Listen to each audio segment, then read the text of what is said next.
তিব্বতের পরবর্তী দালাই লামা কে হবেন তা নির্ধারিত হবে শুধু আধ্যাত্মিক পরিমণ্ডলে নয়, বরং তিন পরাশক্তি চীন, ভারত ও যুক্তরাষ্ট্রের ভিন্ন ভিন্ন স্বার্থ ও অবস্থানের জটিলতায়।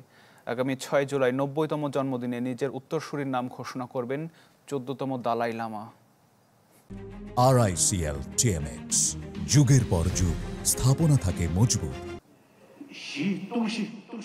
তিব্বতীয় বৌদ্ধ ধর্মমতে একজন জ্যেষ্ঠ ধর্মগুরুর আত্মা পুনর্জন্মের মাধ্যমে আরেক দেহে আবির্ভূত হন, আর এভাবেই খুঁজে বের করা হয় পরবর্তী দালাই লামাকে। আগামী 6 জুলাই 90তম জন্মদিনে নিজের উত্তরসূরির নাম ঘোষণা করবেন 14তম দালাই লামা। 14তম দালাই লামার আসল নাম লহামো ধন্ডুপ। 1935 সালে তিব্বতের এক কৃষক পরিবারে জন্ম নেন তিনি। সিনিয়র লামা রিজেন্টের দেখা এক স্বপ্নের ভিত্তিতে মাত্র 2 বছর বয়সে তাকে খুঁজে বের করে তিব্বতের এক অনুসন্ধানী দল। নানা পরীক্ষার পর দলটি নিশ্চিত হয় ধন্ডুপই পরবর্তী দালাই লামা। 1940 সালের শীতকালে তাকে নিয়ে যাওয়া হয় লাসার পেতালা প্রাসাদে, যেখানে তাকে আনুষ্ঠানিকভাবে তিব্বতের আধ্যাত্মিক নেতা ঘোষণা করা হয়।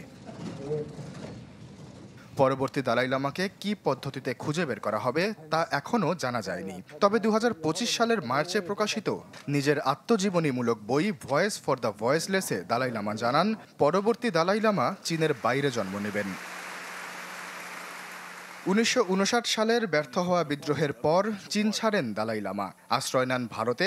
সেখান থেকেই উত্তরসূরি বাছাই করবেন তিনি। এই বিশাল কর্মযজ্ঞের দায়িত্ব পড়েছে ধর্মশালায় অবস্থিত গ্যাডেন ফোদ্রাং ফাউন্ডেশনের ওপর, যা তিনি নিজেই প্রতিষ্ঠা করেন 2015 সালে। এই ফাউন্ডেশনের শীর্ষ কর্মকর্তারা তার ঘনিষ্ঠ সহযোগী এবং ধর্মীয় উপদেষ্টা। তিব্বতের দালাই লামা কে হবেন তা নির্ধারিত হবে শুধু আধ্যাত্মিক পরিমণ্ডলে নয়, বরং তিনটি পরাশক্তি চীন, ভারত ও যুক্তরাষ্ট্রের মধ্যকার ভিন্ন ভিন্ন স্বার্থ ও অবস্থানের জটিলতায়। উত্তরসূরি বেছে নিতে দালাই লামার সিদ্ধান্তে একমত হয়নি চীন। দেশটি বলছে দালাই লামার পুনর্জন্ম নির্ধারণে সিদ্ধান্ত নেবে বেইজিং। তাদের দাবি 1793 সালের কুইং সাম্রাজ্যের স্বর্ণপাত্র পদ্ধতি অনুযায়ী নাম তোলা হবে সম্ভাব্য পুনর্জন্মপ্রাপ্ত শিশুদের তালিকা থেকে। তবে তিব্বতীরা এটিকে দেখছেন রাজনৈতিক হস্তক্ষেপ হিসেবে। দালাই লামা নিজেও বলছেন, ধর্মনিরপেক্ষ চীনা কমিউনিস্ট পার্টির এমন ধর্মীয় হস্তক্ষেপ অগ্রহণযোগ্য। China still consider Dalai Lama reincarnation something very important, so they have more concern about next Dalai Lama. 2024 সালে তৎকালীন প্রেসিডেন্ট জো বাইডেন একটি আইন স্বাক্ষর করেন, যেখানে বলা হয় তিব্বতের ধর্মীয় ও সাংস্কৃতিক স্বায়ত্তশাসনের প্রশ্নে চীনের চাপ মেনে নেওয়া হবে না।